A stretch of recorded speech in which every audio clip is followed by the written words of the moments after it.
अख्तर मेंगल साहब, शुरू करते हैं जी। 20 सितंबर 2018 जब आप लोगों ने पीटीआई के इत्तेहादी बने, उसके 1 महीने के बाद आप लोगों ने हुकूमत से अलग होने की धमकी दे दी। जब आपको भी याद होगा, जब वज़ीर आज़म ने पाकिस्तान में मुकीम अफ़गान पनाह गुज़ीनों को पाकिस्तानी शहरियत देने का ऐलान किया था, तब भी आप लोगों ने धमकी दी। फिर 19 अक्टूबर 2018 को आप लोगों ने खुशदार में जलसा किया। आपने कहा कि अगर हमें गवादर और रेकोडिक के मामलात पर नज़रअंदाज किया गया तो हम अलग हो जाएंगे। फिर चलते हैं 14 जनवरी 2019, सेनेट के ज़िमनी इंतखाबात के मौके पर आप लोगों ने पीटीआई से कहा कि हमारे कैंडिडेट को अगर सपोर्ट नहीं आप लोगों ने किया तो हम अलग हो जाएंगे, लेकिन पीटीआई वालों ने सपोर्ट आप लोगों को नहीं किया। आज बिलाखिर आप लोगों ने जो है ना वो अलहदगी का ऐलान कर दिया। वापसी का कोई रास्ता है? अभी 3 साल वैसे बाकी हैं, कोई उम्मीद नहीं है कि हुकूमत सुनेगी? देखें, पॉलिटिकल पार्टियों के दरमियान जो इत्तेहाद होते हैं, मुआहदात होते हैं, वो चंद बुनियाद नुकात के ऊपर होते हैं। इसमें कोई शक नहीं, हमारा पीटीआई का इत्तेहाद बलूचिस्तान के जुमला मसाइल को हल करने के लिए और उनकी तरफ उनको राह दिखाने की थी कि जी ये मसाइल हैं बलूचिस्तान के जो 70 साल से चले आ रहे हैं। और हमने उस वक्त भी कहा था कि ज़रूरी नहीं कि इन मसलों को हल करने से जो है तमाम के तमाम बलूचिस्तान के मसले हल हो जाएंगे, लेकिन इट्स अ वे फॉरवर्ड। आप लोगों को हम एक रास्ता दिखा रहे हैं जो आप खो बैठे हैं कई अरसों से, और उन्होंने इस पर इत्तफाक किया। हर बार जब हमने उनको लोग कहते हैं कि धमकी दिए, हमने उनको याद दहानी की कोशिश की, और ये याद दहानी हमारी सेंट्रल कमेटी की तरफ से दी गई थी कि जाके उनको याद दिलाएं। और याद दिलाते दिलाते आखिरी जो उनको याद दहानी हमने कराई वो थी तकरीबन रमज़ान के महीने में। मैं नहीं था, हमारे पार्टी के दूसरे साथी थे, कि जी अब भी अगर मसले हल नहीं होते हमारे, तो हमारे पास और कोई रास्ता नहीं। सही। और उनकी तरफ से कोई मतलब मुस्बत जवाब नहीं आया। हो सकता है पिछले 2 सालों में जिस तरीके से आप लोगों ने बार बार धमकियां दी, उन्होंने सीरियस लेना ही छोड़ दिया हो कि इनका तो काम ही है कि धमकियां देते हैं और फिर हुकूमत में वापस जो है ना वो आ जाते हैं। तो हो सकता है कि वो सीरियस ही ना लिया हो इस हुकूमत ने।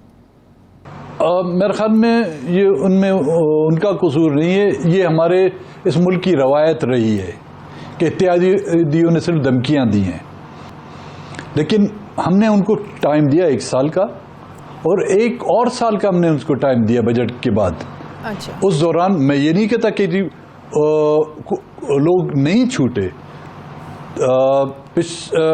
2018 से लेकर अब तक जो है 418 के करीब लोग रिहा कर दिए गए, बाजियाब हुए हैं, लेकिन ये काफ़ी नहीं है। हज़ारों की तादाद में अगर लोग उठा लिए गए, उनके बदले में आप 400 छोड़े, तो और लोगों का जो जमकटा हम पे खड़ा हो जाता है कि आपने उसको छुड़ाया, मेरे भाई को क्यों नहीं छुड़ा रहे। और ये हम उनको नॉक करते रहे उनके दरवाज़ों पर, और यहाँ तक कि 2 दिन पहले भी वो आए मेरे पास। यहाँ पे परवेज़ खटक साहब थे, कासिम सूरी थे डिप्टी स्पीकर, असद उमर थे, खान मोहम्मद जमाली थे। मैंने उस दिन भी उनको कहा कि जी ये हमारी डिसीजन है, मैं माजरत चाहता हूँ।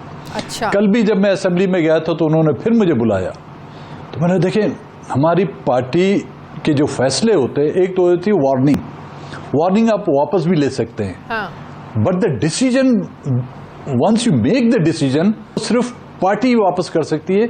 मैं इनफरादी शख्स, चाहे पार्टी का सदर हूँ, कोई ओहदेदार हूँ, वो डिसीजन मेरे वापस लेने का जो है मुझे इख्तियार नहीं। पार्टी का मुश्तरका फैसला है, उसके बावजूद नजरसानी हो सकती है। पार्टी सदर नहीं किया जी, ये हमारी सेंट्रल कमेटी की यूनानिमसली डिसीजन है। अच्छा। जिसको सिर्फ मैंने आज अनाउंस किया। जहां तक नजरसानी के ताल्लुक है, वो पीटीआई की हुकूमत हो या कोई और हुकूमत हो, आने वाली हुकूमत हो, ये बलूचिस्तान के इन मसलों को हल करें, तो मुझे उनके साथ चलने की ज़रूरत नहीं है। बलूचिस्तान का हर बच्चा जो है खुद पीटीआई के पीछे जाएगा, हर घर में जो है पीटीआई का झंडा लहराएगा। अगर जब आप लोगों ने पीटीआई की हिमायत का फैसला किया तो आप लोगों को इतना कॉन्फिडेंस था या यकीन दहानियां करवाई गई थी कि जो आप लोगों के मुतालिबात हैं या जिन पर दस्तखत हो रहे हैं वो मान लिए जाएंगे? अगर इतना कॉन्फिडेंस था, ये सब मुआहदे हुए, दस्तखत हुए, फिर कैसे मुकर गए प्राइम मिनिस्टर साहब? अभी भी मेरे ख्याल में इमरान खान वाहिद शख्स नहीं है जो इक़्तिदार में आके बदल जाता है। यहाँ पे कई हमने बदलते देखे हैं। लेकिन बात यह है कि जब आप वज़ीर आला थे तब भी आपके मुतालिबात किसी ने नहीं सुने, तब भी आप कुछ नहीं कर पाए जब आप वज़ीर आला थे। उस ऐवान की जो खिड़कियाँ हैं, जो रोशनदान हैं, उसमें जो है हर चीज़ हरी नज़र आती है।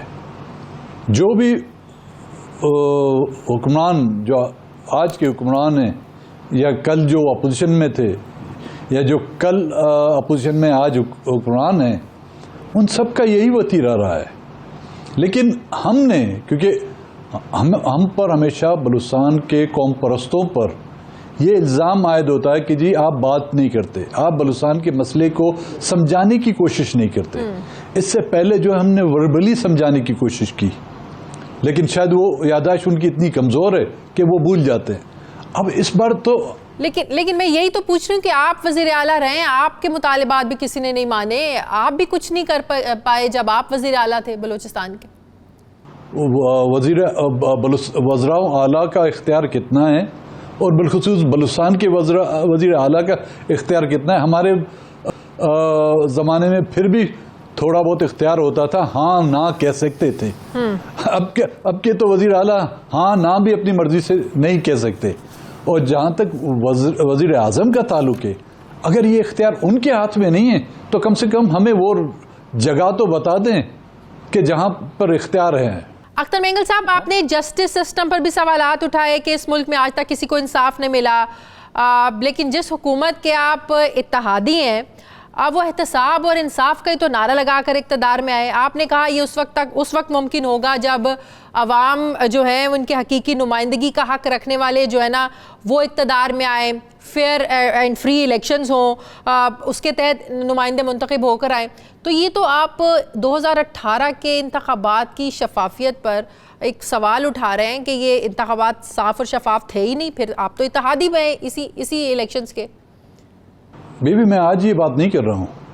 जिस दिन मैंने ओथ लिया था, आप वो रिकॉर्ड चेक करके देख लें, मैंने उस दिन भी कहा था इस मुल्क में आज दिन तक फ्री और फेयर इलेक्शन सिर्फ एक हुआ है, और उसका नतीजा ना मानते हुए मुल्क 2 लख्त हुआ।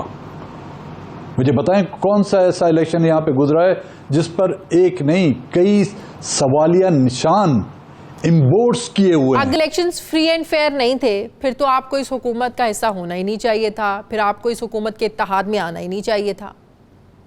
देखिए, हमने हुकूमत को सपोर्ट किया। हम हुकूमत का हिस्सा तब होते कि जब हम कैबिनेट का हिस्सा होते। हमने हुकूमत को अगर सपोर्ट किया है अपने उन नुकात और अपनी शराइत पर। अगर हमारी शराइत को हुकूमत, चाहे वो इलेक्टेड हो नॉन इलेक्टेड हो, यहाँ पर वो आपकी नॉन इलेक्टेड गवर्नमेंटें आई हैं, उन्होंने भी बलूचिस्तान के मसले को हल करने की कोशिश की। हमने कहा वेलकम, लेकिन उन्होंने हल करने के बजाय जो है ना उसको और दलदल में फेंक दिया। अब भी कोई बलूचिस्तान का मसला हल कर सकता है, चाहे कोई भी हो। हम चाहते हैं मसला हल हो बलूचिस्तान का। तो आपके इस फैसले के बाद आज की डेट में किसी ने राब्ता किया, किसी हुकूमती नुमाइंदे ने आपसे? नहीं जी, अभी तक तो मेरे साथ अभी तो सिर्फ वो जो चैनल हमें हमारा चेहरा भूल गए थे वही सिर्फ राब्ता कर रहे हैं। तो 2 सालों के एक्सपीरियंस को देखते हुए कि जिस तरीके से वादे पूरे नहीं हुए, मुतालिबात आपके पूरे नहीं हुए, अगर आप लोगों से अब कोई दोबारा राब्ता करता है तो पिछले 2 सालों का एक्सपीरियंस देखते हुए क्या फैसला करेंगे आप लोग? वापस जाने का फैसला होगा, नजरसानी हो सकती है, वापसी के दरवाजे खुले? देखिए, वो कहते हैं ना कि दूध का जला जो है फिर लस्सी भी फूक फूक के पीता है। हम तो दूध के जले हुए नहीं हैं, हम तो इन हुक्मरानों के जलाए हुए हैं। सही। हमारे घर जले हुए हैं, हमारे बच्चे जिंदा जला दिए गए हैं, हमारी औरतों की अस्मतें जो हैं वो लूट ली गई हैं। तो हमने जब फैसला किया है, हमारी सेंट्रल एग्जीक्यूटिव कमेटी का जब फैसला आता है तो वो फिर मैं भी उसको चेंज नहीं कर सकता। फैसला होता है। हाँ, मैंने पहले भी कहा, अगर हुकूमत ने इन मसलों को हल किया, मैं ये नहीं कहता यकीन दहानी, अब जब यकीन ही नहीं रहा तो दहानी को मैं कहां से लाऊंगा? इसका मतलब है मसले हल होंगे तो वापसी का जो रास्ता है ना वो खुल सकता है, आप वापस जाने के बारे में सोच सकते हैं। बहुत बहुत शुक्रिया BNP मेंगल के सरबराह सरदार अख्तर मेंगल साहब मेरे साथ थे। नाज़रीन, मुझे प्रोग्राम में एक ब्रेक लेनी है, वापस आते हैं एक छोटे से वक्फे के बाद।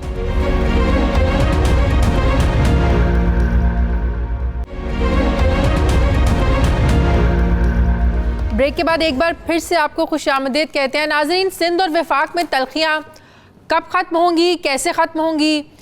वज़ीर आज़म जब भी सिंध जाते हैं वज़ीर आला से उनकी मुलाकात होती नहीं है। अब पता नहीं वज़ीर आला मुलाकात नहीं करना चाहते हैं या वज़ीर आज़म मुलाकात नहीं करना चाहते हैं।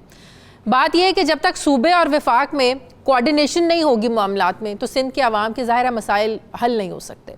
मुल्क में कोरोना की वबा फैलने के बाद वज़ीर आज़म इमरान खान कल पहली बार सिंध के दौरे पर गए, लेकिन इस दौरे में भी उनकी सिंध हुकूमत की क़यादत से कोई मुलाकात नहीं हुई, कोई बात नहीं हुई। वज़ीर आज़म का इस्तकबाल भी गवर्नर सिंध ने किया।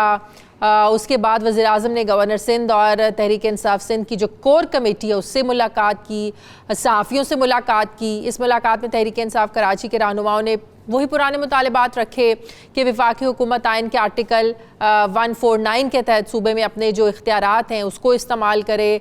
जबकि वज़ीर आज़म ने गवर्नर सिंध को कराची में जारी ग्रीन लाइन बस मनसूबे समेत दीगर वफाकी हुकूमत के मनसूबों को जल्द मुकम्मल करने की ये डायरेक्शन भी प्राइम मिनिस्टर साहब ने आज दी। फिर सहाफ़ियों से बात करते हुए वज़ीर आज़म ने कहा कि जल्द नया बल्दियाती निज़ाम लेकर आ रहे हैं। कोरोना पर बदकिस्मती से सियासत ही की जा रही है। मुराद अली शाह साहब इजलास में बात मानते हैं, लेकिन बिलावल जो है ना वो बाद में कुछ और बात करते हैं। पीपल्स पार्टी के वज़रा बाद में कुछ और बात करते हैं। वज़ीर आज़म का कहना था कि वफाक ने सूबों में कभी फ़र्क नहीं किया।